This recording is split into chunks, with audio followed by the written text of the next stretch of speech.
forever, man. And we've been doing this stuff since we were like young, man. Ron and I met at Central School in the third grade, and it must have been 1971. And it was his first time in Elkins. His family had moved down here, and my first impression was that he was real exotic because he was from New York, and I, at this time hadn't even been to Pittsburgh. So the fact that here was this kid from New York, and he had the coolest hair. Next to Willie White, he had the coolest hair in the whole school. The picture that we showed is of him from the year before, but by the time he got here, he looked like Mowgli from the Jungle Book, and I thought that was pretty cool. And he had an accent. He was from New York, and I think by the time he left, they had to get rid of his West Virginia accent when he went back up there. But I just thought there was something exotic is the only word I could think of how what I first thought of him, and but we became brothers. I was dreaming one night, and I had a dream when I was like 10 or 11, something like that. And Brad was learning how to draw, and I thought of Not Human. By the third grade, I'd been drawing since I was 4 years old, so my celebrity status in school was already in place by the time he got there. And still today, if people, even through college, the people that know me know two things: that I'm an Elvis fan and that I can draw. And everybody always asked me to draw something for them, and I always, even at the last reunion, the kids were coming up and saying, "Hey, I still have," or "Remember that time you drew me that picture?" And to all you people, I think I'm very touched. I really appreciate that, and that you was thinking of me, and you remember the drawings and stuff. I woke up in the middle of the night, and I said, "Holy shit, I think I got a comic book here." So I wrote it down, got up, went to school the next day, and I said, "Brad, man, I got a fucking idea here." So he came to me one day. Everybody's asking for drawings, but Ron goes, "Well, let's do a comic book. I got this idea for a comic," and it was called Not Human.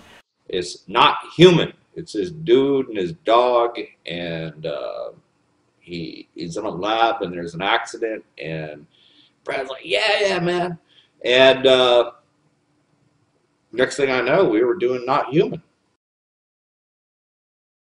That led into Not Human 2. I don't remember doing 2, but evidently we did. From there, we kind of branched out. We got older after a few years, and in junior high, we did this other comic book. That was our first thing that we sold, and we sold it for like $1 a copy, which in those days was like a big deal because there weren't copy machines and scanners and all that shit. So we're like in junior high and getting ready to go to high school, and we come up with this thing called Semi-Rough. We did this other one about racquetball, and it was kind of an underground hit, and we took it. As we got to high school, we pre-sold the magazine. We told the kids, "Hey, we're going to do this. We're going to get printed," and they trusted us. So we took their $1, and out past Ron's house at Harpertown, there was this little print shop. He had a place. He was a printer. He called it the grist mill, and we went up there and